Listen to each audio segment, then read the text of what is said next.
Bien-aimés, c'est une joie de vous retrouver encore. Et c'est aujourd'hui qu'on va arriver au bout de nos 4 rendez-vous pour cette conférence. Et puis, Lazare, lorsqu'il est décédé, le Seigneur Jésus avait mis 4 jours entre la réception de l'information et la résurrection de Lazare. Et comme une femme enceinte, j'étais aussi enceinte de 4 jours. Et aujourd'hui, c'est le dernier jour, donc nous sommes arrivés à l'accouchement. Mais il faut bien prêter attention parce que lorsqu'on va voir un médecin,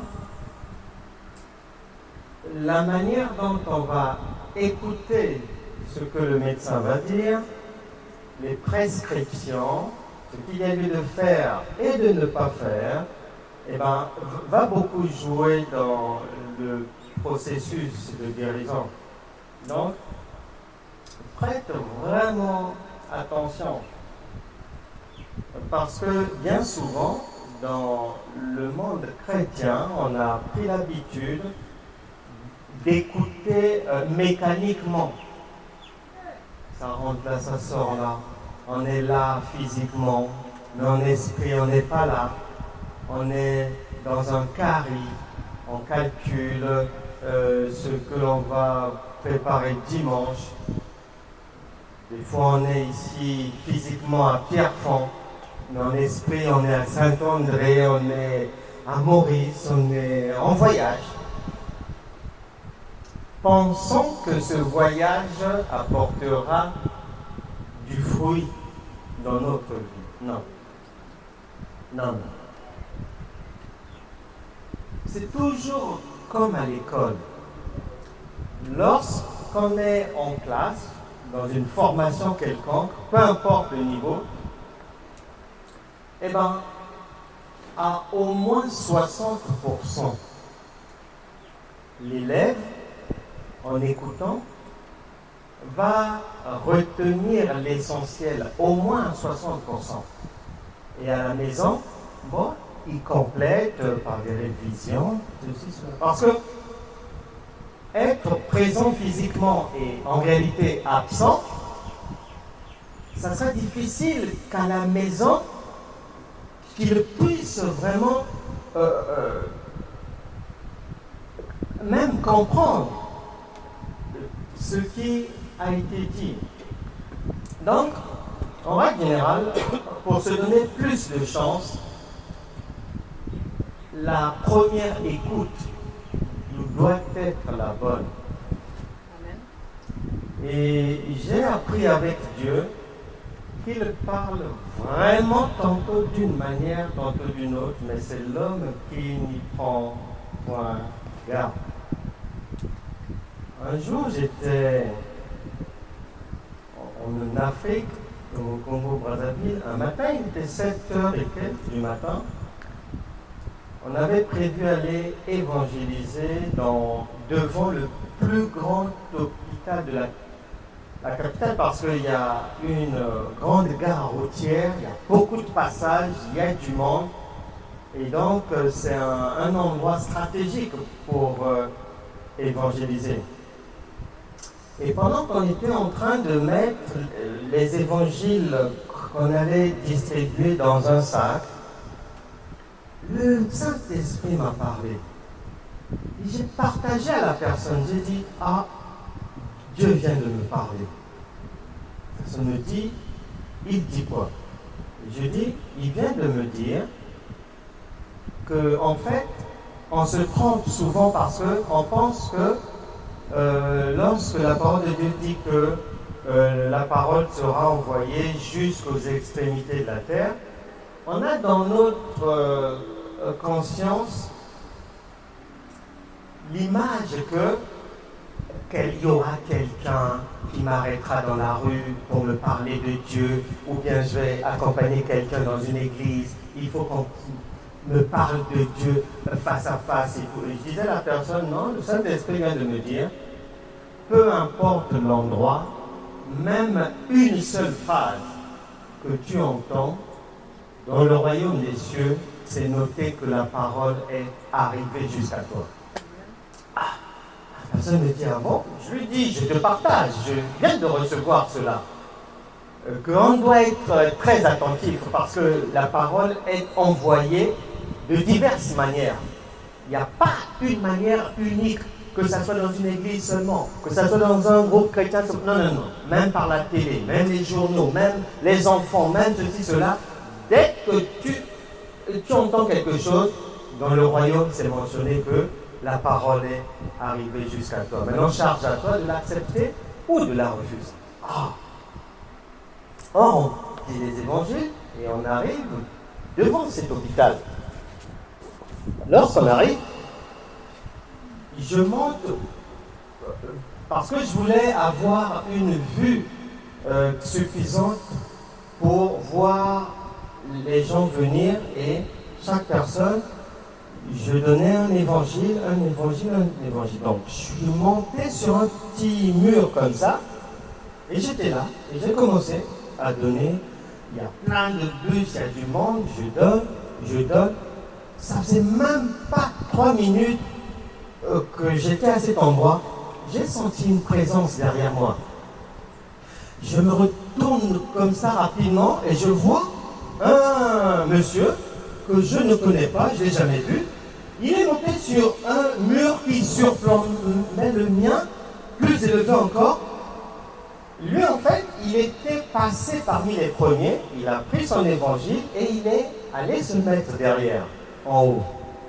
Je continue la distribution et là, je l'entends dire, vous qui êtes là-bas, de l'autre côté de la rue, vous pouvez faire semblant de passer, mais sachez que ici, comme la parole est là, dans le royaume de Dieu, c'est mentionné qu'elle est déjà arrivée jusqu'à vous. C'est maintenant ou jamais la parole est. Il a sorti 2 phrases que j'avais sorties le matin. Je ne le connais pas. Il n'était pas là avec nous. J'ai eu la chair de poule. Même lui avait reçu la révélation de Dieu que la parole, peu importe la manière dont elle arrive, dans le royaume, c'est noté que tu l'as reçue. Maintenant, tu l'acceptes ou tu la refuses. Tu passes dans un marché. Il y a des gens qui parlent de Dieu. Tu passes à proximité. Tu entends 2 à 3 phrases. La parole est arrivée jusqu'à toi. Elle ne viendra pas forcément que voilà, un homme de Dieu va t'interpeller quelque part. Ou non, non, non, non. Ça peut venir de là, de là, de là, de là, de là, de là. C'est pour ça qu'il faut écouter avec beaucoup d'attention la parole, parce qu'il y a des choses que Dieu ne te répétera pas 2 fois. Une seule fois, c'est à prendre ou à laisser. Donc aujourd'hui, pour finir, aujourd'hui, le Seigneur m'a mis à cœur d'ouvrir aussi mon cœur pour te laisser des éléments solides de la foi qui vont te permettre de marcher autrement et de prendre une direction merveilleuse dans la vie. Et tu pourras lire à la maison dans Matthieu chapitre 15, à partir du verset 21 jusqu'au verset 28. Il est dit ceci, je prends au verset 24 pour aller vite, parce que le Saint-Esprit voudrait que je te laisse beaucoup de choses aujourd'hui.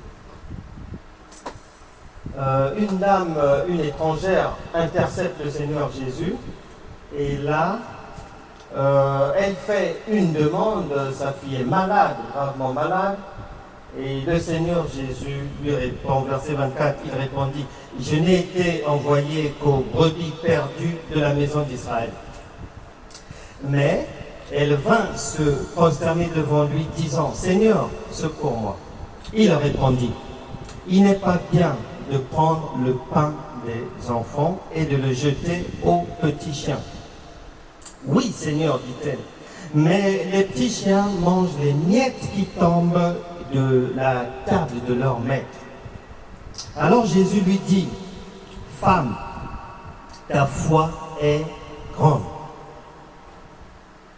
Qu'il te soit fait comme tu veux. » Et à l'heure même, sa fille fut guérie. La Bible déclare que toutes choses passeront, mais la parole de Dieu, elle ne peut pas passer. Donc elle est toujours d'actualité. Et comme Dieu n'est pas le Dieu des morts, mais des vivants, là, c'est chacun de nous qui est concerné. Tu as peut-être un besoin, une demande. Tu cherches peut-être la guérison ou passer des ténèbres, des échecs de la vie à la réussite. Et ça coince. Dans la vie, on l'ignorait avant, mais on le sait maintenant, ça peut coincer pour plusieurs raisons. Soit je peux être ignorant, je peux avoir mal fait, soit je fais de la mauvaise manière, j'attends de la mauvaise manière, ou soit je n'ai pas bien préparé les choses, etc., etc. Mais lorsqu'on devient enfant de Dieu, quelqu'un nous rejoint dans le royaume de Dieu, lorsqu'on devient enfant de Dieu, toutes les barrières tombent. Cette femme est étrangère. Ces étrangers-là n'ont pas de rapport, n'ont pas d'attache ni de lien avec les Juifs. Mais elle a entendu parler que chez les autres, parce que si tu traverses la rue pour aller chercher le secours, ça veut déjà dire que du côté où tu te trouves, tu as cherché le secours, tu n'as pas trouvé. Donc, finalement, tu te dis, tu traverses. Même s'ils sont des étrangers, je vais demander de l'aide. Elle le fait. Et là, il y a un obstacle. Le Seigneur lui dit, moi, le secours que je suis venu apporter, c'est pour les gens de mon pays, pour mon peuple, pour les gens de la maison d'Israël, pas pour les étrangers. Et elle, en allant voir le Seigneur Jésus, c'est parce qu'elle avait entendu que lorsqu'on le rencontre, quiconque le rencontre, si la personne est décédée, c'est la résurrection. Les morts ressuscitent, les aveugles voient, les sourds entendent, les muets parlent, les démons sont chassés et tous les malades sont guéris. Elle a eu les échos. Elle traverse la rue et elle va poser son problème. Il y a un obstacle. Le Seigneur dit, ah, le secours dont je suis porteur, c'est pour ceux d'ici, mais ce n'est pas pour ceux de là-bas. Elle ne s'arrête pas là. Parce que les échos qu'elle a reçus au sujet de la délivrance apportée par le Seigneur Jésus font état que toute situation désespérée est ressuscitée. Donc, c'est en connaissance de cause qu'elle se dirige pour solliciter l'aide du Seigneur. Elle savait qu'il n'y a pas de contact entre Juifs et son peuple. Elle avait peut-être demandé des conseils à la famille a dit non, tu ne peux pas le faire. Mais elle a tellement entendu, elle a entendu que Lazare a été ressuscité, la fille de Jairus ressuscitée, le fils de la veuve de Naïn. Elle a dit, mon Dieu, tout ça là-bas, chez nous, il n'y a rien. Je traverse. Et en traversant, elle est convaincue qu'elle ne reviendra pas les mains vides. Parce qu'elle a eu les bonnes informations que si les morts ressuscitent, si toute situation cadavérée est remise en activité,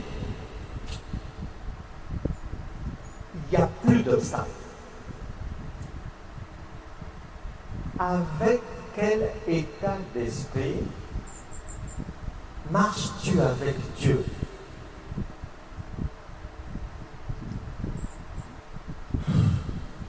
Je ne sais pas si je fais un jour, que ce soit ici ou en métropole, où je n'entends pas quelqu'un dire, soit Satan m'empêche de faire ceci, soit les démons me créent des problèmes, soit les ennemis, soit.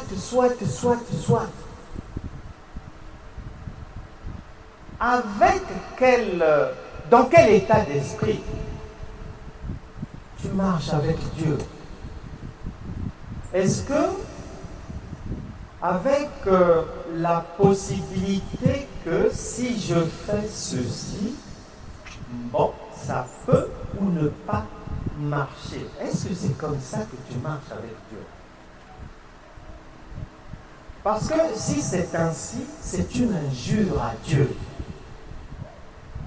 C'est comme si tu prends un homme mortel comme toi, un mortel, le président Macron.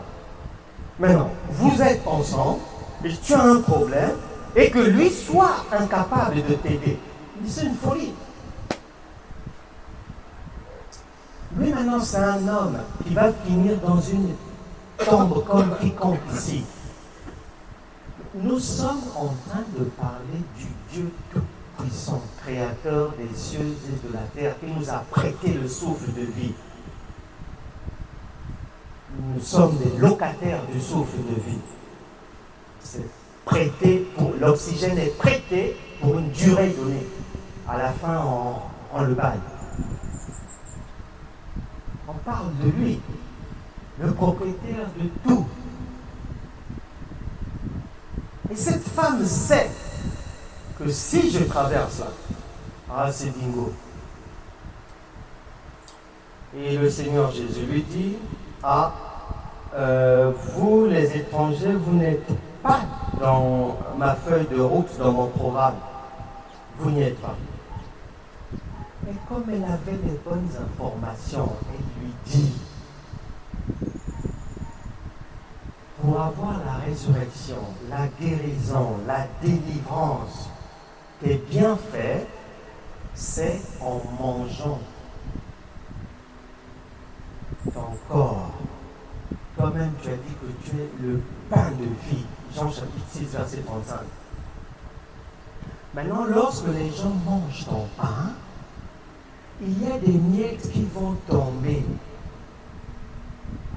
Je ne suis pas venu pour prendre le pain de tes frères. Je ne te demande pas ça. Même les miettes qui vont tomber, je sais que même la plus petite des miettes, c'est la résurrection. Sinon, Jésus a dit, ah bon? Mais ta foi est vraiment grande.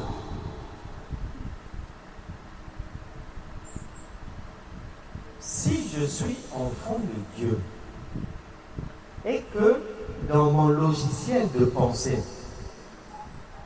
mon logiciel a prévu que bien que je sois enfant de Dieu, il se pourrait que j'échoue ou que je reste malade comme je l'étais lorsque je n'étais pas enfant de Dieu. Si dans ta pensée, tu introduis l'élément, c'est-à-dire la probabilité de ne pas guérir, la probabilité de ne pas trouver du travail, la probabilité de ne pas obtenir la promotion, la probabilité que vraiment je ne peux pas rentrer dans un ménage, Jésus lui dit qu'il te soit fait comme tu veux. Beaucoup d'enfants de Dieu, ça coince, non pas parce qu'ils ne prient pas. Ce n'est pas une histoire de jeûne, ce n'est pas une histoire de dîme, de ceci, même pas de péché, non. C'est dès la ligne de départ. Quelqu'un a déjà programmé dans son logiciel de marche chrétienne que ça peut ou ne pas marcher. C'est fini. Tu n'es plus dans la foi, tu es dans le bois. Le royaume de Dieu, il n'y a pas la probabilité de l'échec. Ça n'existe pas. L'échec n'existe pas dans le royaume de Dieu. Et lorsque ton logiciel est ainsi programmé dès le départ, je te promets, Dieu est vraiment fidèle. Il te sortira de toutes sortes de situations. Amen. À condition que tu saches désormais bien écouter et mettre hors de ton cerveau le mot échec.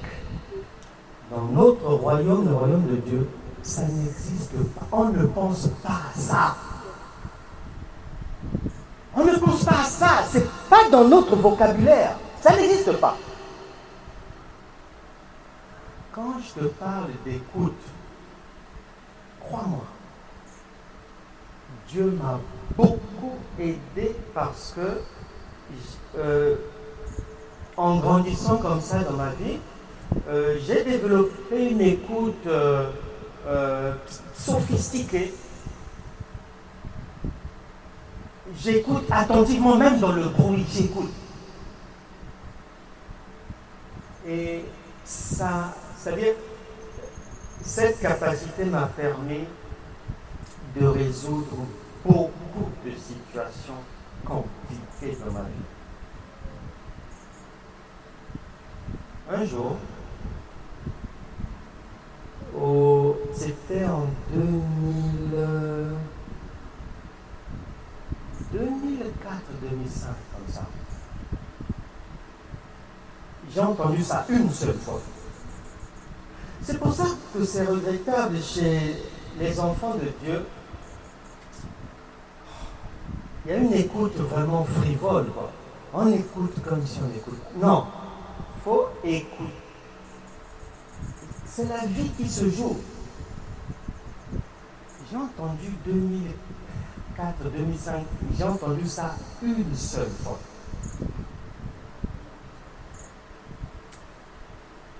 Un ami à moi, pasteur, il m'expliquait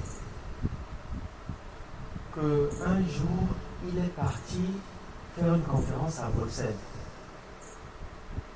3 jours.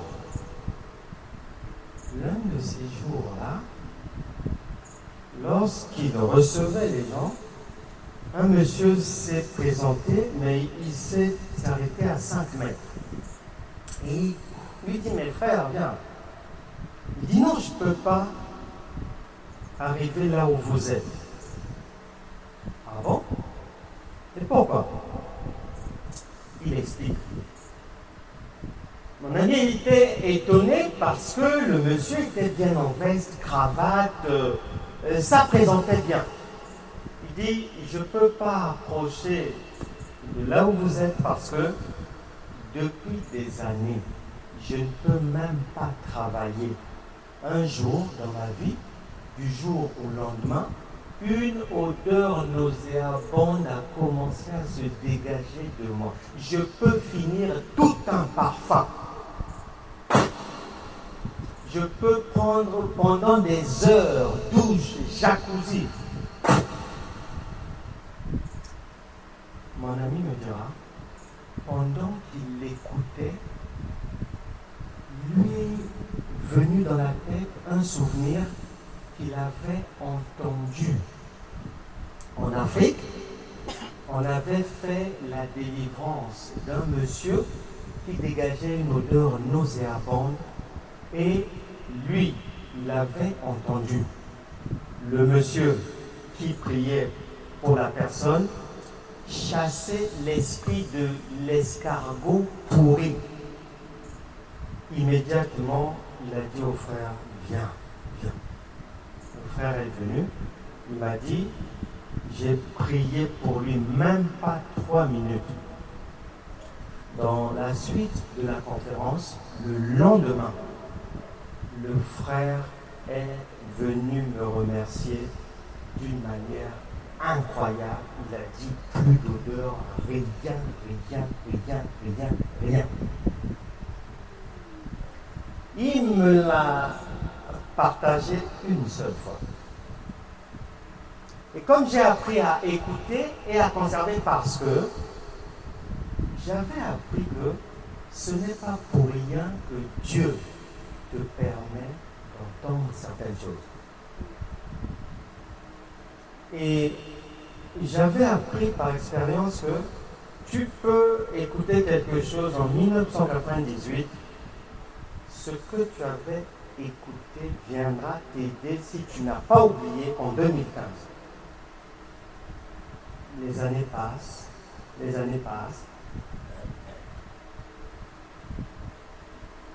Chez moi, j'ai un enfant, il vient au monde un garçon. À la maternité, on n'a pas pu autoriser qui que ce soit à venir voir l'enfant parce qu'il dégageait une odeur pas possible. On sort de la maternité, on arrive à la maison. Je réfléchissais, ça c'est quoi? Ça c'est quoi? Ça m'a pris 2 mois environ. Un jour, même là, si on peut se déplacer, je vous montrerai, c'est arrivé à tel endroit que le Saint-Esprit m'a ramené le souvenir. Je marchais, c'était vers 10h30, en face du Théâtre National de Chartres, arrivé à un endroit en face du théâtre. Dieu m'a ramené ce que j'avais entendu de mon ami il y a plusieurs années. Lorsqu'il m'a ramené, c'est parce que je n'avais plus jamais repensé à ça. Quand c'est revenu, j'ai compris que Dieu venait de me livrer, clé en main, la solution pour mon enfant. Quand je rentre à la maison, j'ai pris l'enfant, j'ai fait comme mon ami m'avait dit. qu'à Bruxelles, il avait fait une prière simple. Puisque tu as la clé, tu as reçu la clé, c'est la révélation qui est le diamant. Ce n'est pas la longueur de la prière, non. Tu assois ta prière sur quoi? Si c'est l'ignorance, ça ne marchera pas. Donc, j'ai pris l'enfant, j'ai fait exactement ce que j'avais entendu chez mon homme. Le lendemain, quand on s'est réveillé, l'enfant sentait maintenant le parfum. Voilà. Merci Seigneur. Tu es fidèle, tu viens toujours au secours de tes enfants. C'est avec cette perception-là qu'on marche dans Canaan. C'est un pays où coule le lait et le miel.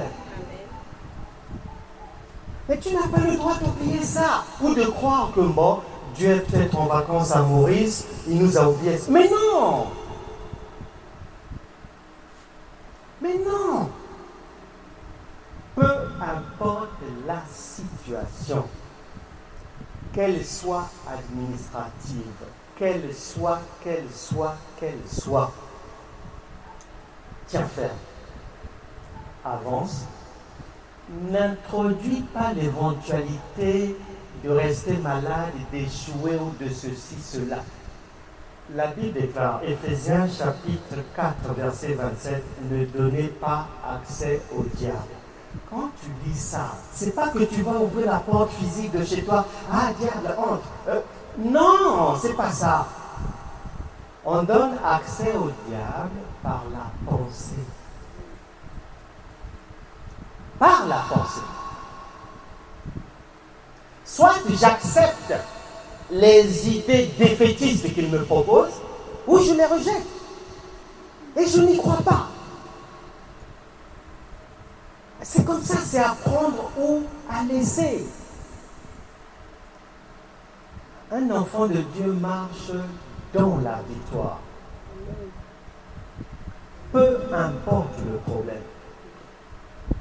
Et beaucoup d'enfants de Dieu, ça coince parce que on mélange la vérité saupoudrée d'un peu de mensonge. Non, ça ne marche pas dans notre royaume. C'est un royaume de sainteté. Il n'y a pas de demi-vérité.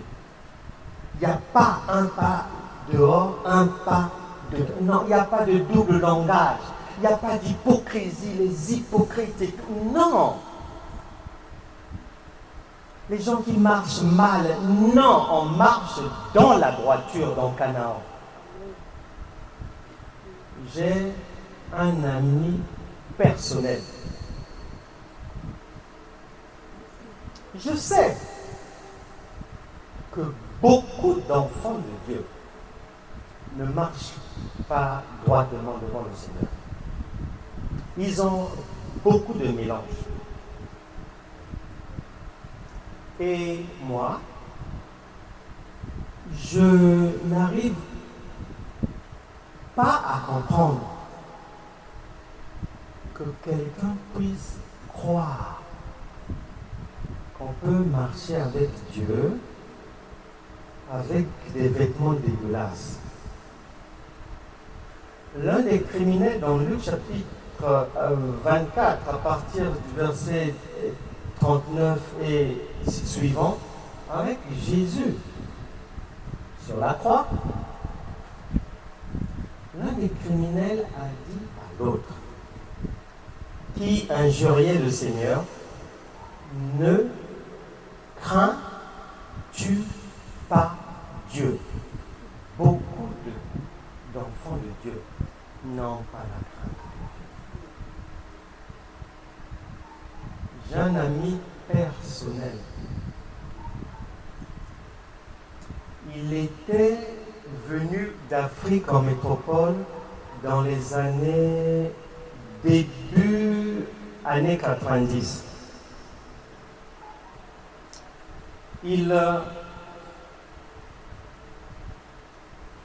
Quelque temps après, il a perdu son document de séjour. Il n'en avait plus. il a acheté une pièce d'identité. C'était quelqu'un de Mayotte, mais qui rentrait définitivement à Mayotte, ils se connaissaient, ils se sont arrangés, il lui a dit donne-moi tant, moi je rentre, tiens, tu restes avec mes pièces. Il a commencé à travailler avec cette identité. Il a rencontré une fiancée avec cette identité. Ils se sont mariés avec toujours cette identité d'emprunt. Ils ont eu un enfant, toujours avec cette identité d'emprunt. Au bout de 10 ans, la femme se réveille. Elle dit, oh, on s'est rencontrés. Tu étais dans le fond. Le mariage, c'est pas tout. Non. Notre enfant, c'est le... Et la femme demande le divorce. Elle dit non, non, une vie de la fausseté comme ça, pardon.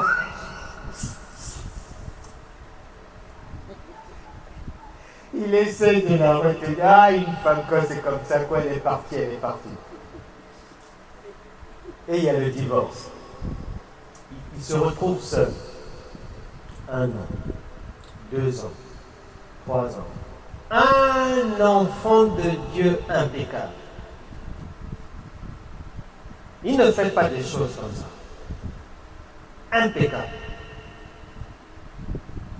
Un ouvrier dans l'église, fidèle ouvrier. 15 ans après, Dieu ne se fatiguera jamais de te rappeler à l'ordre. Maintenant, si tu écoutes, gloire à Dieu. Si tu n'écoutes pas, il ne va pas se fatiguer. Il va te faire des rappels à l'ordre. 15 ans après,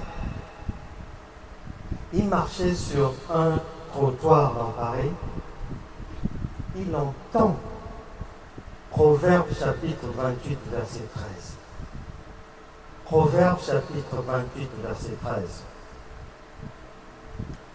Celui qui cache ses transgressions,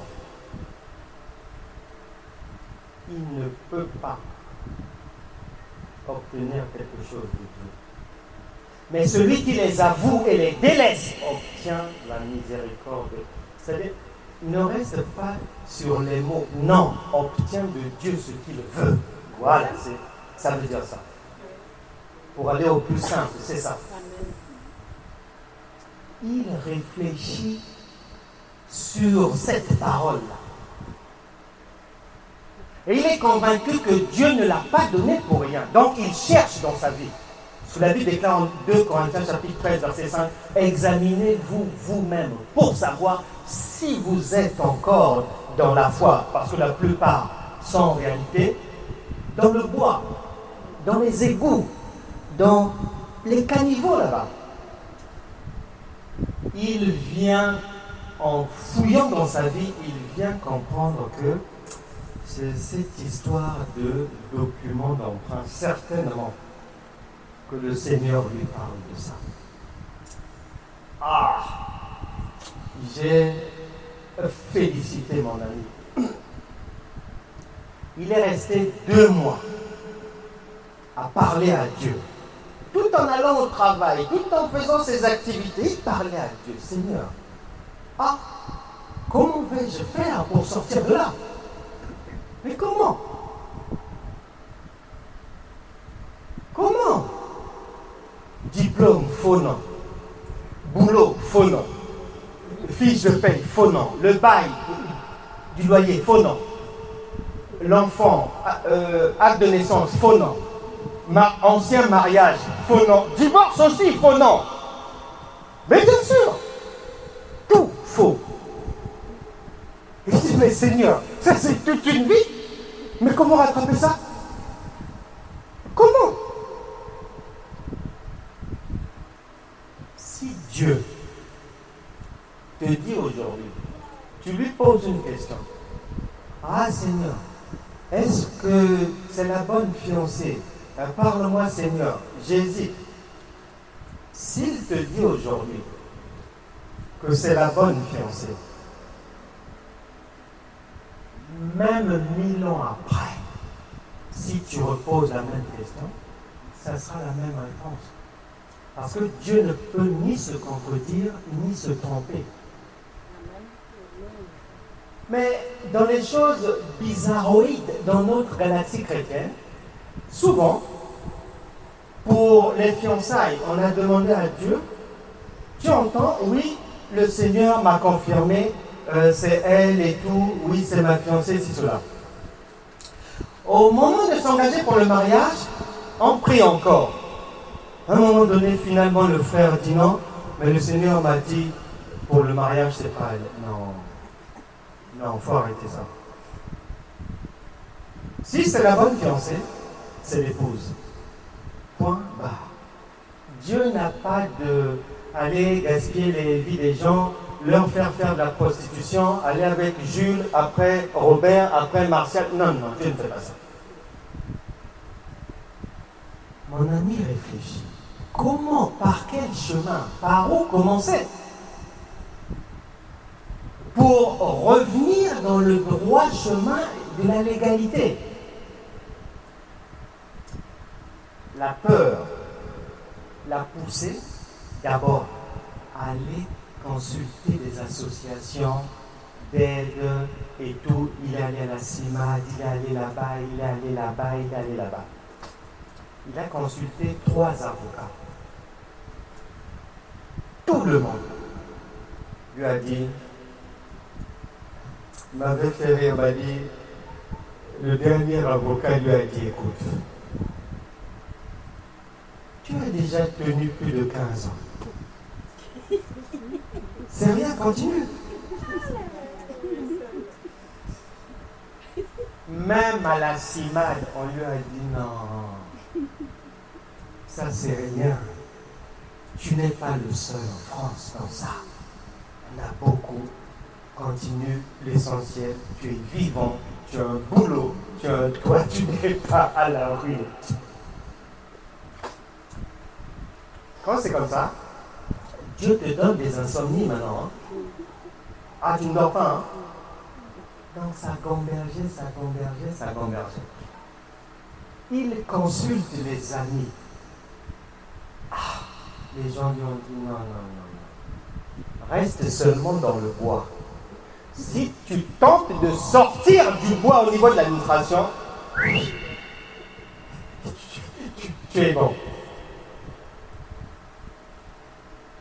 Mais un jour, comme Dieu, c'est le maître du jeu, il a pris son courage. Il a envoyé une lettre au préfet de son département, lui faisant l'historique de sa vie, les séquences de sa vie. Il a expliqué. La lettre est partie. 1 mois passe. 2 mois. 3 mois plus tard, on le convoque à la préfecture. Il le dit à l'un de ses amis. Son ami dit, écoute, que je t'accompagne et que je reste à l'extérieur. Comme ça, si tu ne ressors pas, je saurai quand tu as mis dans un avion, tu es parti. Ils sont partis comme ça. À la bref, la personne qui l'a reçu lui a posé pas mal de questions et ils ont bouclé. Personne n'a dit d'accord. Moi, je vais transmettre à ma hiérarchie. Ils vont vous donner la suite. 1 mois passe. 2, 3, 4. Dieu ressuscite les morts. C'est le préfet lui-même qui a donné l'accord et l'ordre qu'on puisse régulariser mon ami et qu'on lui donne le statut de résident.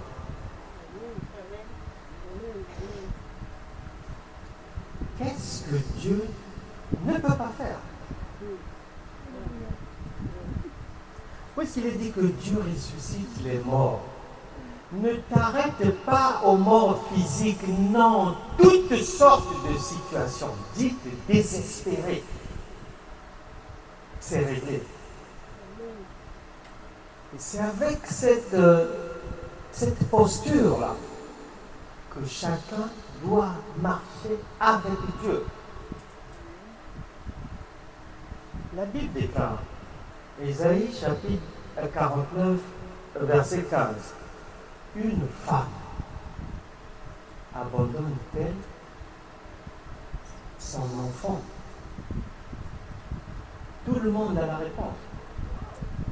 Et le Saint-Esprit dit, bon, admettons que quelque part, on retrouve sur terre une femme qui a abandonné son enfant. Combien même cela arriverait, moi, je ne t'abandonnerai jamais. Jamais. C'est vrai. Mais si tu as un problème et que tu as déjà donné accès au diable, qu'on peut me refuser, je peux échouer, je peux rester malade, bon, je suis foutu, elle est partie pour de bon, ceci. Tu es déjà dans le caniveau. On ne peut plus t'aider parce que tu as déjà choisi ton camp. Un jour, quelqu'un est venu me voir. La femme était partie. Elle voulait divorcer.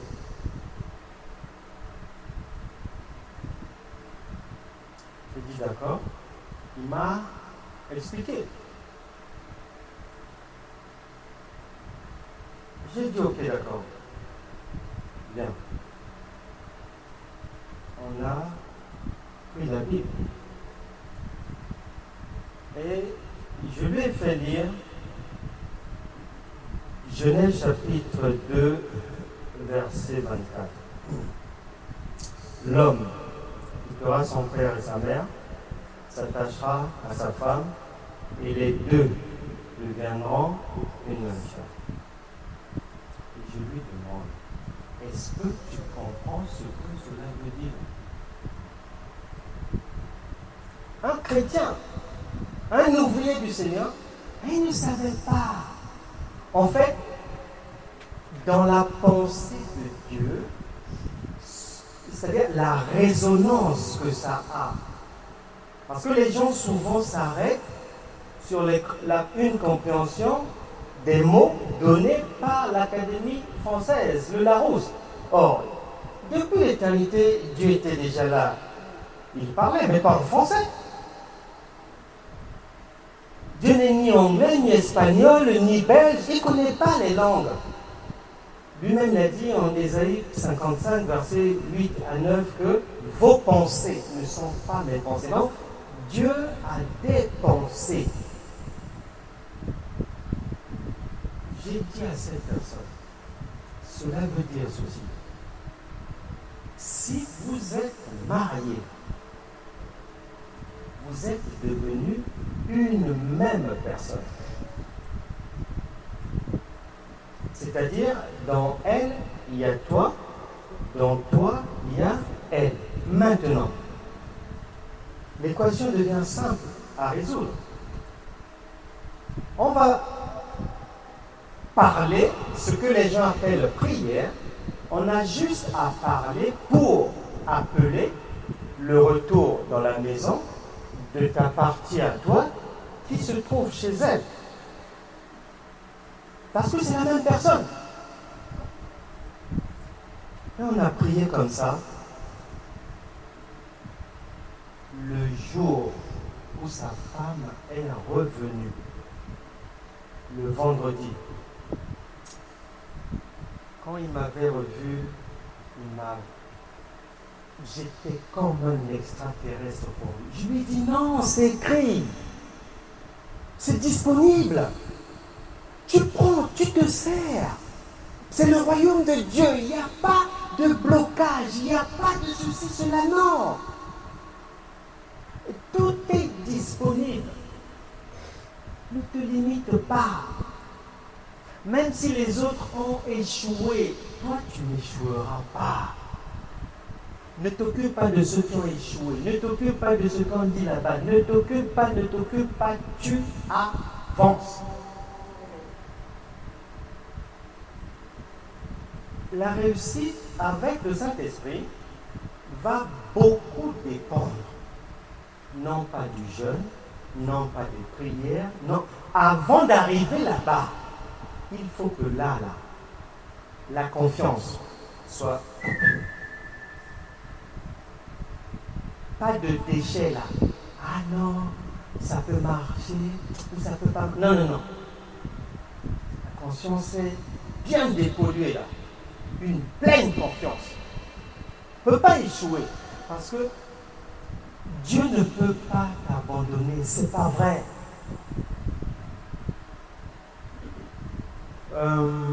Au début des années 2000, j'ai fait une carrière de fonctionnaire de police judiciaire, mais au début des années 2000, j'ai eu un problème un soir. Je n'étais pas encore enfant de Dieu. J'étais encore païen. Un soir, je suis allé dans un bar. J'ai bu vers les 3 heures du matin. Je rentrais chez moi. Devant mon immeuble, il y avait un feu rouge. J'arrive au feu rouge. Je ne savais pas. Je m'endors au volant. Sous. Maintenant, les voitures qui arrivaient m'attendent. Ça n'avance pas. Le feu passe au vert. Il ne bouge pas. Orange. Ça ne tremble pas. Rouge. Il est toujours là. À l'époque, il y avait beaucoup de... C'était l'époque... En plus, c'était à Lyon. Il y avait du terrorisme avec les Khaled Kelkal et tout. Donc, ils ont... C'est-à-dire, les gens ont eu peur, ne sachant pas qui est dans la voiture, il y a quoi, de venir me réveiller. Donc, ils ont appelé la police. Il y avait au moins une vingtaine de véhicules de police. Toutes les dispositions ont été prises. On ne sait pas, peut-être que c'est une bombe. Toutes les dispositions. Et quand ils viennent prendre le risque de toucher à ma portière, tirer, en moins de 2 secondes, peut-être 6, 7 sur moi, enrouler comme ça et neutraliser. J'étais complètement sous. On arrive au commissariat de Lyon 8e.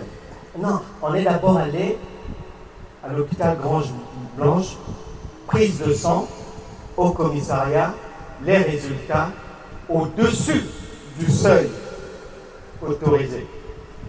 On me met en cellule de dégrisement et mon audition commence le matin.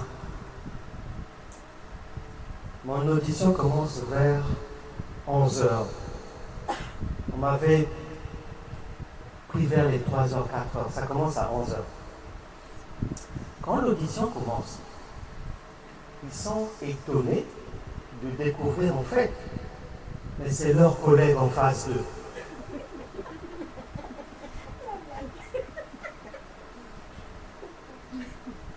Un rapport a été adressé à la hiérarchie. Le même jour, avant 20h, le préfet du Rhône a pris un arrêté me révoquant de la fonction publique. Ah oui. Juste pour ça, lui, sous.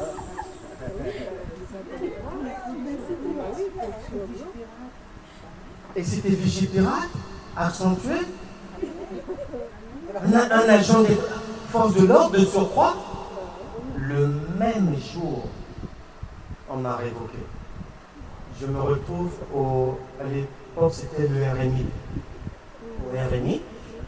Et en fait, c'est dans cette période-là, dans les mois qui ont suivi dans cette période-là, je suis devenu enfant de Dieu.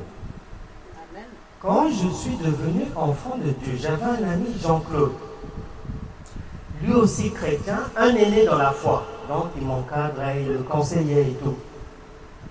Un jour, on marchait comme ça, il me dit, oh, Franck, et ton histoire là,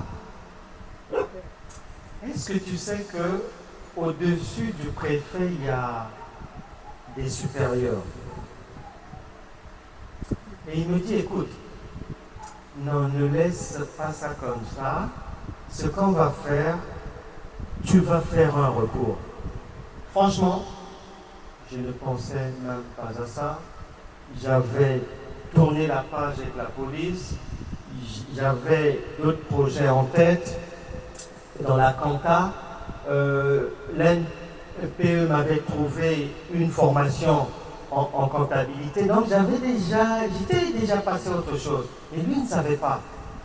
Et comme tous les jours on était ensemble, à force de me dire, un jour il m'a maintenant forcé. Écoute, mets-toi là, la feuille est là, le stylo est là, moi je vais te dicter ce que tu vas mettre. Et il m'a dicté, en objet, recours gracieux.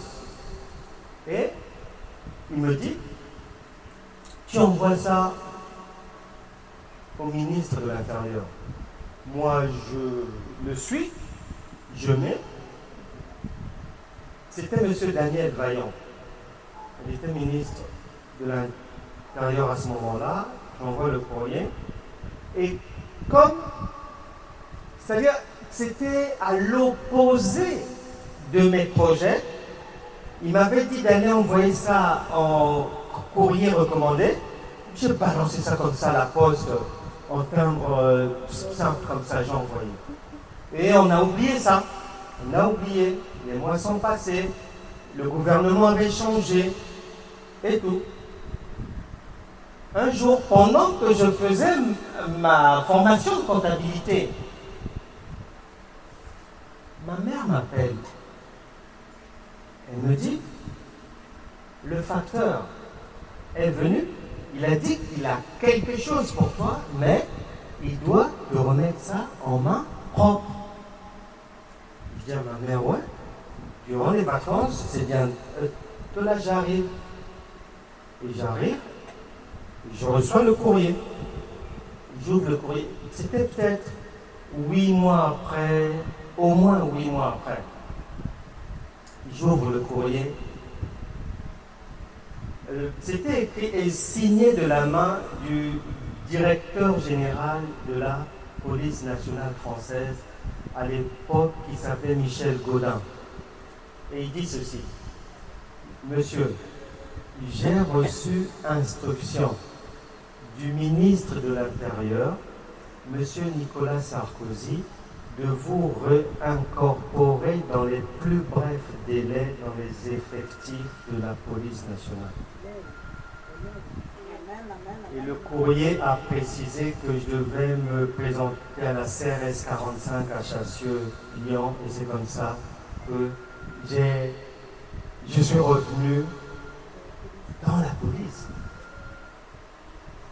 Qu'est-ce que Dieu ne peut pas faire? Amen, amen. Mais c'était un simple courrier adressé à un ministre. Bon, ce ministre-là est parti. Un autre est arrivé plusieurs mois après. Mais cet autre qui arrive, tu te demandes, dans un ministère, c'est des milliers de courriers. Il a eu ça comment? Qui lui a montré ça? Comment? Pourquoi il en a fait une histoire personnelle jusqu'à donner des ordres, ceci, cela? Dieu ressuscite, il le fera pour toi. Ça tardait peut-être parce que les prédispositions avec lesquelles tu avançais avec lui n'étaient pas les bonnes. Mets-toi sur la bonne fréquence. Comme cette sœur, il y a eu un obstacle, mais elle a fait comprendre à Jésus que j'ai la certitude que tu es la résurrection. Ce pain-là, on n'a pas besoin d'avoir un gros morceau. Non, non, non, non. Une petite miette. C'est bingo. La Bible déclare, Matthieu chapitre 11, versets 11 et 12. Là-bas, il est écrit, le plus petit.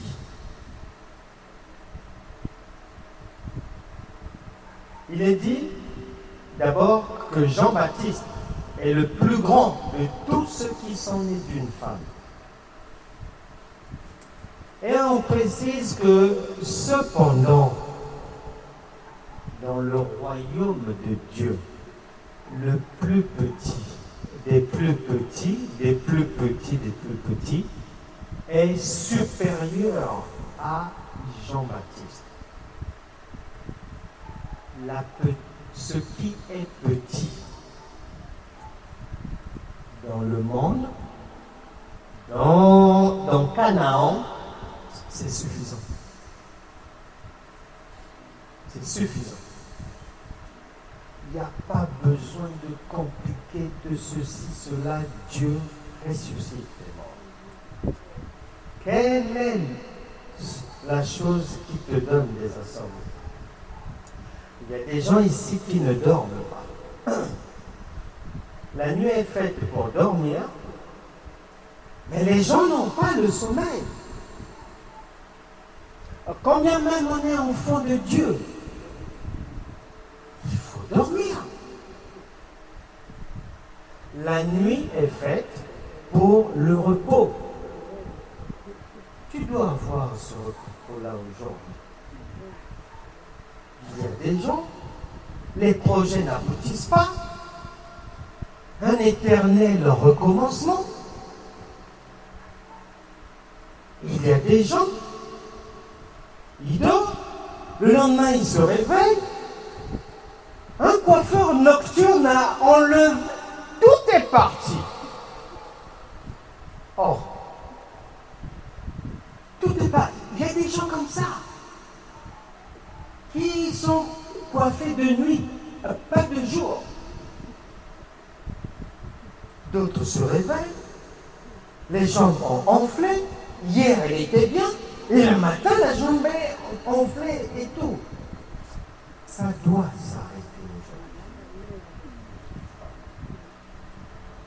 Il a dit, il est venu pour te donner la vie et te la donner en abondance. Lorsque tu lis les Écritures, tu vas te rendre compte que lorsque l'apôtre Paul est recruté, à un moment donné de son ministère, il fait le point de son ministère. Et il le dit aux autres. J'ai fait ceci, j'ai fait cela, j'ai fait ceci. Et il dira que j'ai travaillé plus que tous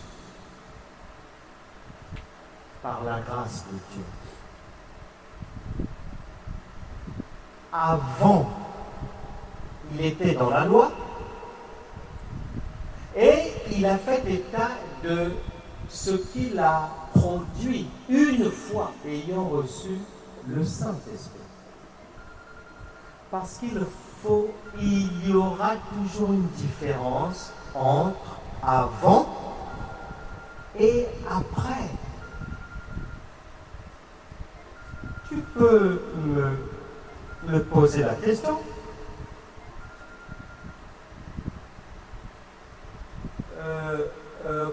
comment s'est passée ma marche dans le Seigneur?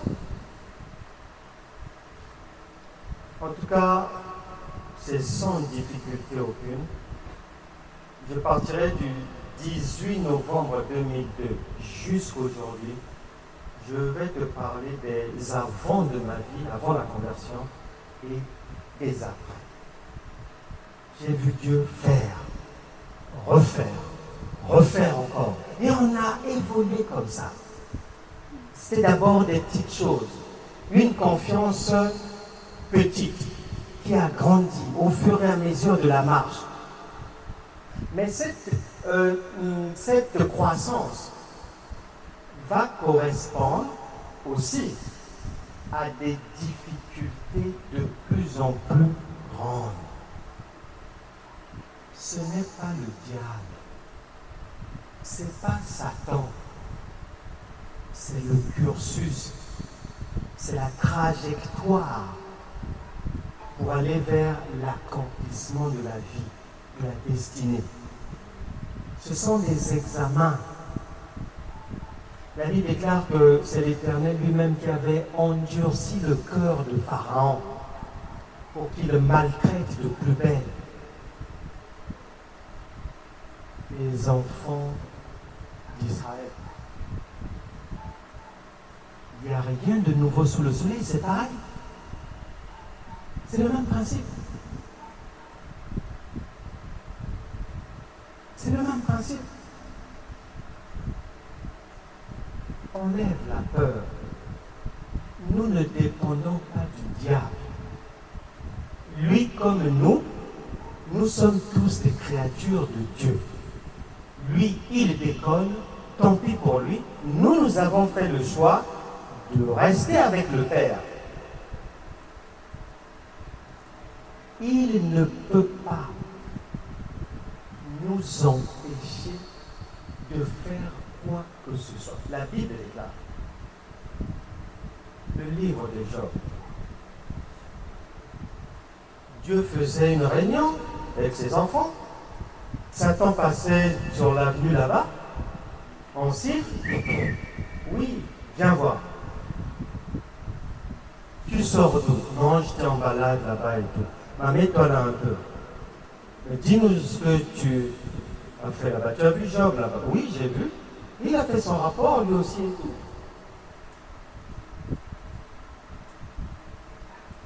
Il n'a dérangé en rien la réunion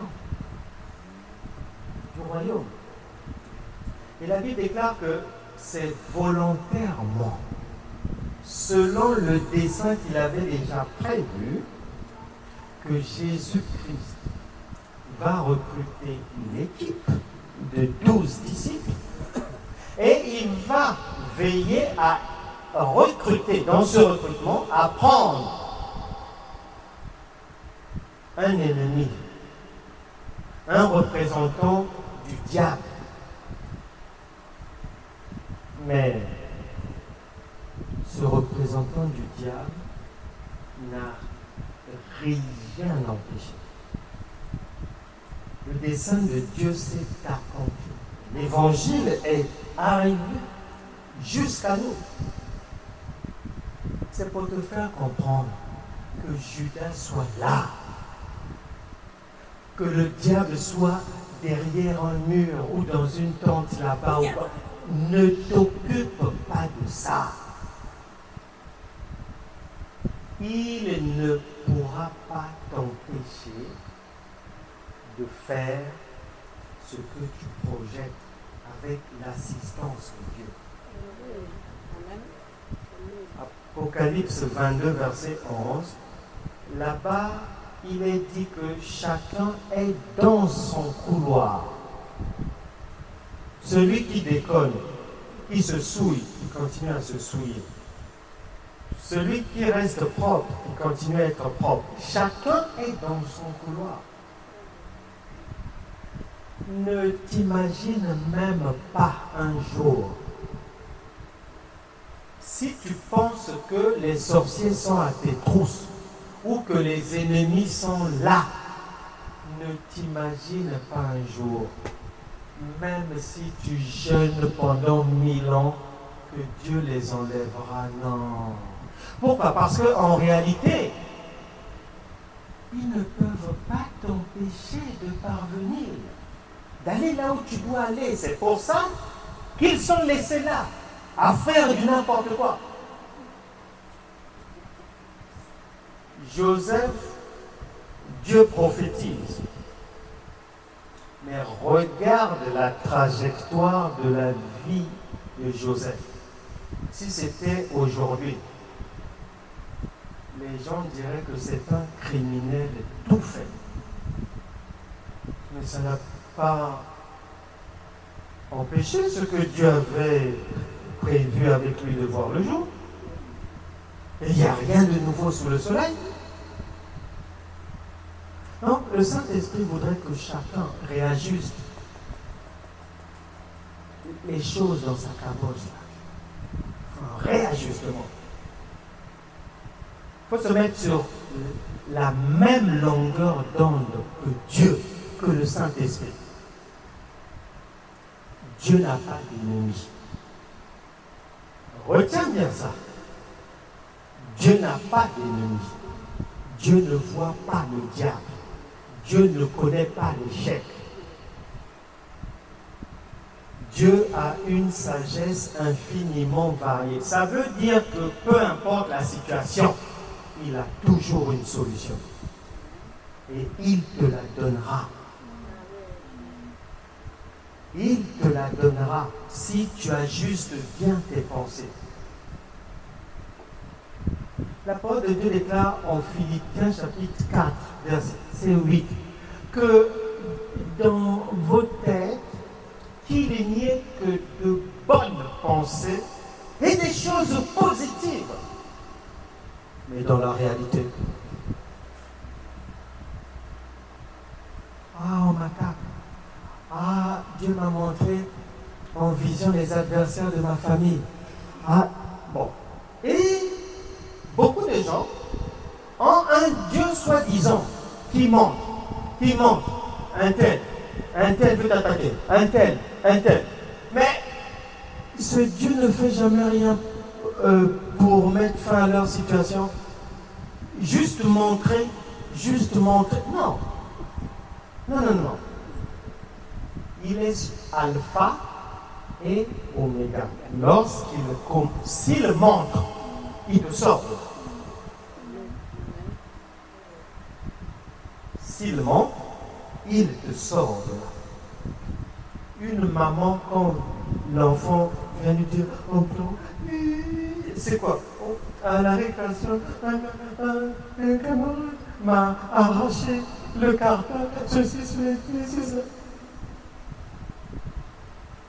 Maman, elle va faire deux choses. Soit immédiatement elle met les talons et elle est partie. Pour régler le problème à la racine, ou soit elle se dit, bon, on va voir demain. Si demain ça se reproduit. Mais une maman ne dit pas à l'enfant, écoute, dans la cour de la récréation, si on vient encore t'arracher ton cartable, elle va te cacher sous un banc là-bas, cherche une place pour te... Mais non. Elle va chercher à mettre fin à cette agression contre son enfant. Maintenant, il n'y a que, souvent chez les enfants de Dieu, qu'on retrouve un Dieu qui montre, qui prophétise, qui donne des visions, qui montre l'adversaire, qui montre la collègue qui est jalouse, etc., mais sans venir au secours de la personne. Non. La Bible déclare, Romains chapitre 12, verset 2, « Soyez transformés par le renouvellement de l'intelligence. » Pour voir comme Dieu, penser comme Dieu, croire dans la direction qu'il donne. Il ne peut jamais te trahir, c'est pas vrai. si ça coince quelque part, ça sera toujours de notre côté. Et quand c'est comme ça, on doit réfléchir, chercher à savoir qu'est-ce que je n'ai pas encore fait, qu'est-ce que j'ai fait de trop, est-ce que ce sont mes pensées, est-ce que c'est la manière de faire. Donc on doit soi-même chercher à bien réguler les choses. Enfin, il a dit, Marc chapitre 16, verset 17, voici les miracles qui accompagneront ceux qui auront cru. On n'a pas dit ceux qui vont prier. On n'a pas dit ceux qui vont jeûner. On n'a pas dit ceux qui vont parler en langue. On a dit les miracles accompagneront ceux qui auront cru. Maintenant, ce verbe croire, dans la pensée de Dieu, ce n'est pas le verbe croire de l'Académie française. Non, non, non, non, non, non, c'est trop petit ça. Croire de Dieu, il dit toujours, écoute Israël. Tu as bien écouté d'abord. Si tu n'as pas compris, demande, on réexplique. En cours, lorsqu'on ne comprend pas, on demande au formateur de réexpliquer encore. Et il va réexpliquer. Parce que l'objectif de l'écoute, c'est la compréhension d'abord. Une maman, lorsqu'elle parle à son enfant, le fait que l'enfant écoute, pour maman, c'est insuffisant. Et maman réagit, son logiciel est programmé à l'identique du logiciel du Tout-Puissant, puisqu'il a dit, Genèse chapitre 1, verset 26, faisons l'homme à notre image. Donc, elle parle. L'enfant écoute. Elle n'est pas convaincue. Elle va attendre d'avoir les preuves que l'enfant a compris ce qu'elle a donné comme instruction. Elle va attendre les preuves que l'enfant a compris. Parce qu'on peut écouter sans écouter, ni prêter attention et tout, et sans comprendre. Ensuite, même si l'enfant comprend, elle sera toujours insatisfaite. Pourquoi? Parce que pour qu'elle ait les preuves que l'enfant a compris, il doit mettre en pratique ce que maman a dit. Même en mettant en pratique, le cœur de la maman n'est pas encore satisfait.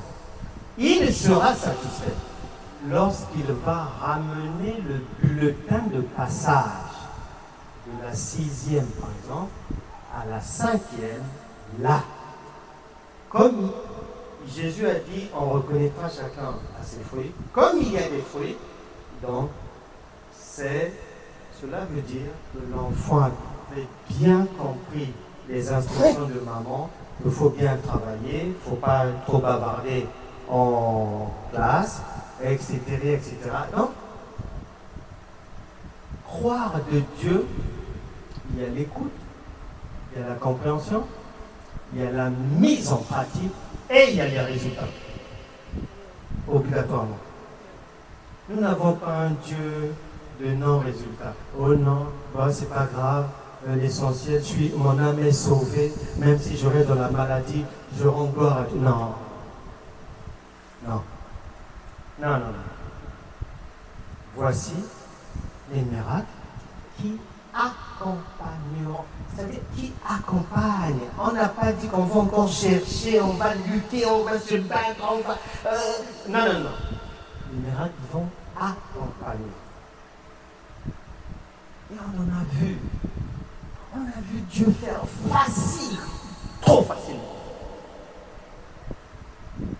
Et on n'aurait jamais cru que l'amour de Dieu nous donner les choses aussi faciles.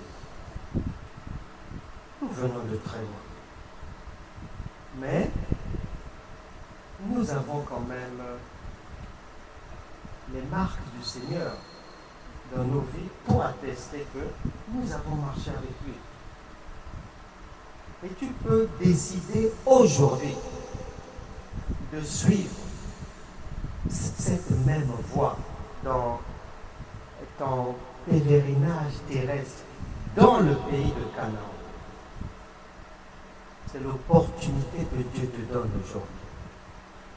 La Bible déclare dans le psaume 95, versets 7 et 8, que si aujourd'hui vous entendez sa voix, n'endurcissez pas votre cœur. Le Saint-Esprit voulait te dire ces choses avec beaucoup d'amour, te donner les clés du royaume pour que, en marchant avec ces clés, que tu puisses désormais facilement ouvrir les portes de la vie qui hier étaient peut-être fermées. On va se lever, car Dieu est toujours pressé, impatient de nous faire du bien. Commence à parler au Seigneur.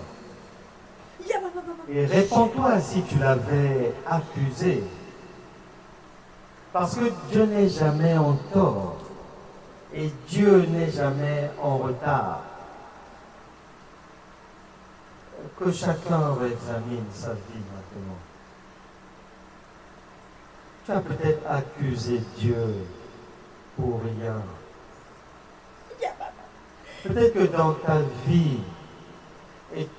tu avais été invité quelque part à des cérémonies, à des fêtes quelconques.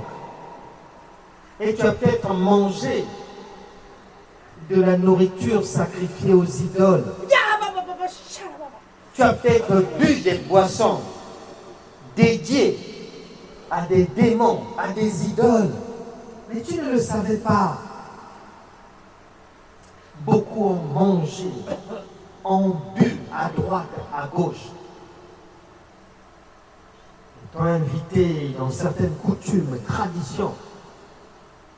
Mais ne sachant pas, c'est des viandes sacrifiées aux idoles qui finissent par fabriquer, au fur et à mesure des années, les maladies dans le corps, diabète, cancer, insuffisance, tumeurs et autres, les fibromes et compagnie, les kystes. Tu avais accusé Dieu, tu attendais le secours de Dieu, mais ne sachant pas que le mal venait d'ailleurs. Demande pardon à Dieu.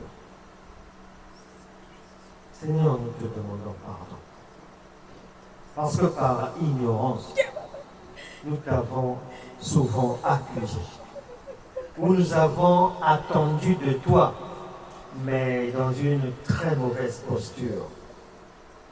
Seigneur, aie pitié de nous parce que par nos pensées, nous avons souvent donné accès à l'adversaire pour nous atteindre, pour nous mentir, pour nous décourager, pour nous limiter.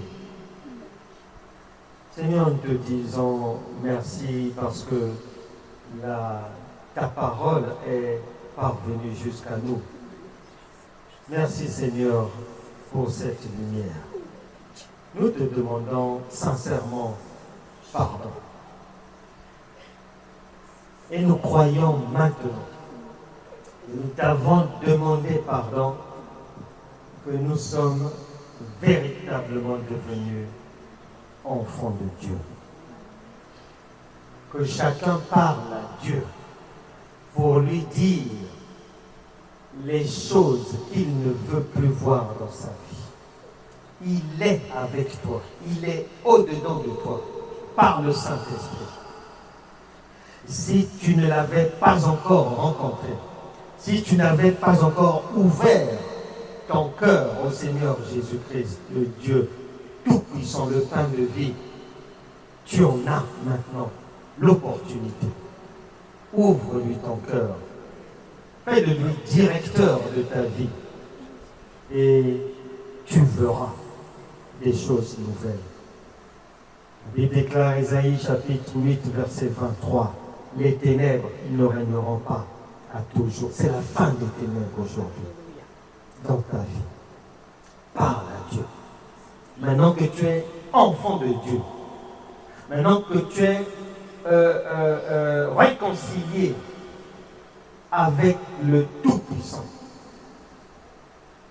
nous sommes aux noces du grand roi. La table est déjà dressée, le pain est là. Le vin de l'Esprit aussi est là. Sers-toi maintenant. Tu as la capacité d'appeler toi-même à l'existence dans ta vie. Ce n'est pas la voisine qui le fera, c'est toi-même. D'appeler les choses qui n'existent pas comme si elles étaient. C'est maintenant que tu dois les appeler. Romains chapitre 4, verset 17.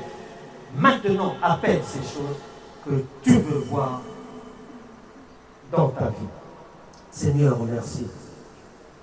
Au nom puissant de Jésus, que toute puissance du mal qui avait pourchassé une personne ici, qui persécutait une personne depuis des années, qui enlevait, arrachait le sommeil de quelqu'un ici, je te réprime maintenant au nom puissant de Jésus. Esprit du tabac, tu pars.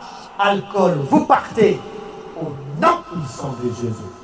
Je brise les jours des malédictions ancestrales. Je brise les liens parentaux au nom puissant de Jésus. Plus de maladies, plus de souffrance, plus de douleur dans vos vies. Au nom puissant de Jésus. Que toute chose anormale, manger de jour comme de nuit, sorte de ce corps. Au nom puissant de Jésus. Que toute chose anormale sorte de ce corps, toute viande, sacrifiée aux idoles. Vous sortez maintenant au nom puissant de Jésus-Christ.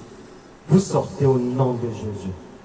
Que toute puissance de l'ennemi qui a eu accès à ce corps, je te réprime aujourd'hui.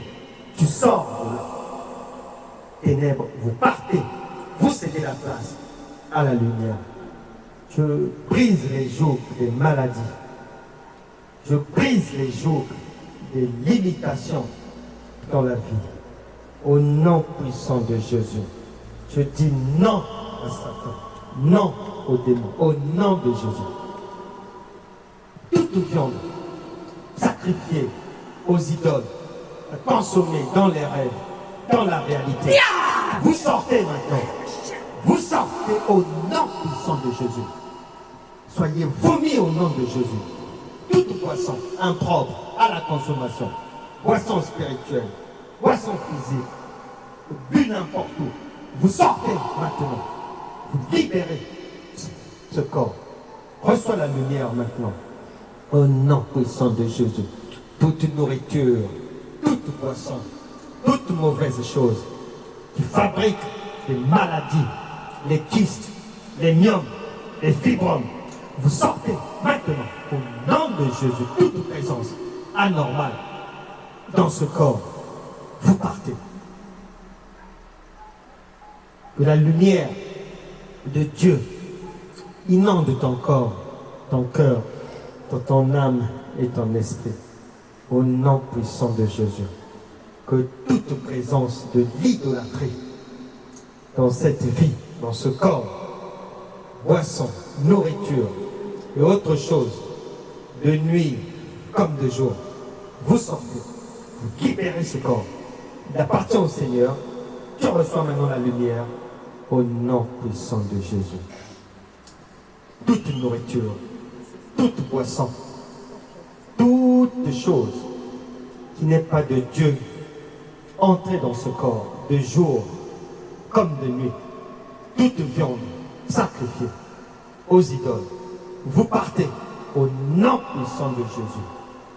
Esprit de la cigarette, tu quittes ce corps maintenant au nom puissant de Jésus. Que la puissance de la résurrection visite maintenant tout ton être, corps, cœur, âme et esprit à partir d'aujourd'hui. Au nom de Jésus. Au nom puissant de Jésus. Que toute nourriture, toute boisson ancestrale, toute chose non divine, consommée de jour comme de nuit, pour fabriquer des mauvaises choses dans ce corps, je vous arrête aujourd'hui. Vous sortez. Aucune maladie, toute maladie dans ce corps. Vous partez maintenant. Esprit de la cigarette, tu quittes ce corps aujourd'hui. Que la puissance de la résurrection de Christ, la puissance du dégoût de la cigarette te visite maintenant. Sois libre, car c'est pour la liberté que Christ t'a affranchi.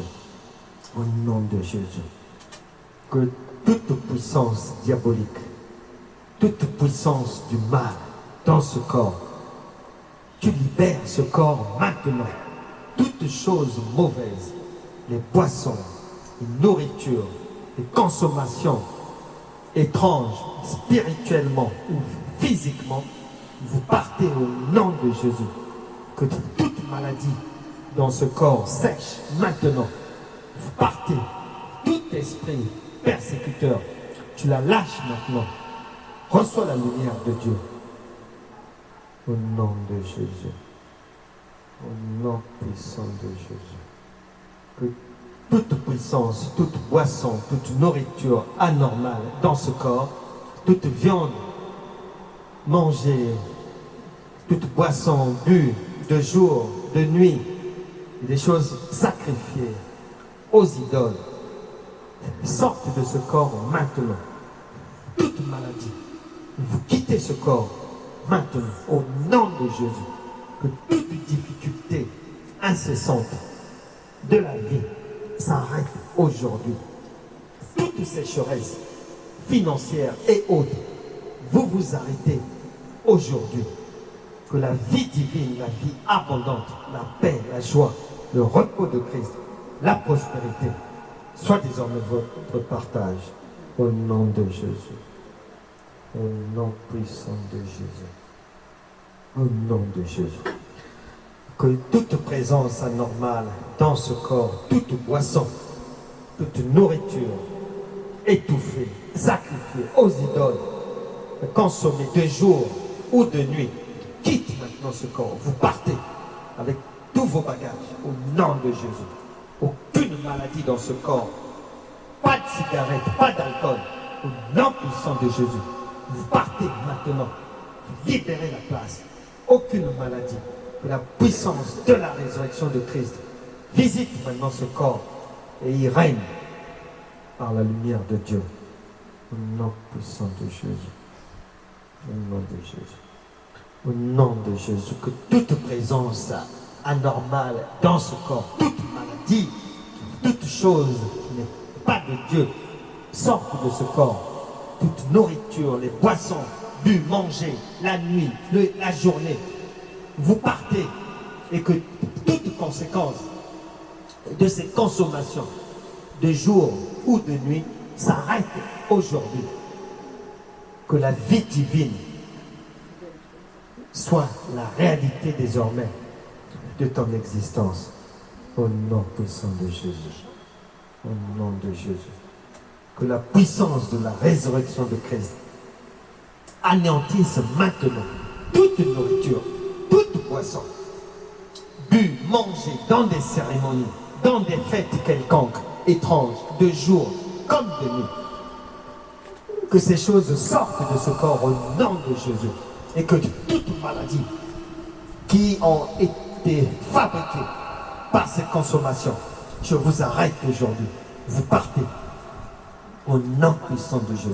Que la paix, la joie, la réussite de la vie, l'abondance de la grâce divine se manifeste à partir d'aujourd'hui dans ta vie. Au nom puissant de Jésus. Au nom de Jésus.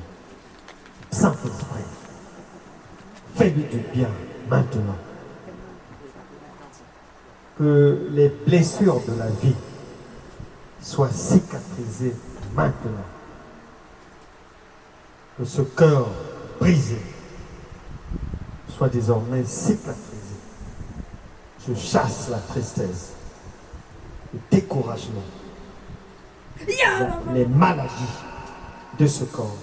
J'appelle la paix, la joie, la réussite, la santé divine à vous visiter maintenant dans tout votre être. Je chasse les ténèbres, j'appelle la lumière divine à rayonner désormais dans votre vie. Tout ira bien, vous réussirez. Toute chose qui n'avait pas marché hier marchera désormais. Recevez la joie, recevez la paix, recevez la faveur divine au nom puissant de Jésus. Que toute puissance du mal que vous avez suivi, persécuté jusqu'aujourd'hui s'arrête aujourd'hui. La Bible déclare, Ésaïe 54, verset 17, toute arme forgée contre vous sera sans effet. Au nom de Jésus, que toute nourriture, toute viande anormale, consommée de jour, de nuit, des boissons incertaines, étranges, vous sortez maintenant de ce corps et vos conséquences sont arrêtées aujourd'hui. Que la puissance de la résurrection de Christ anéantisse toute présence anormale et non divine dans ce corps. J'appelle la grâce de Dieu à abonder désormais dans ta vie, dans tes activités. Tout ira bien au nom puissant de Jésus. Amen. Amen.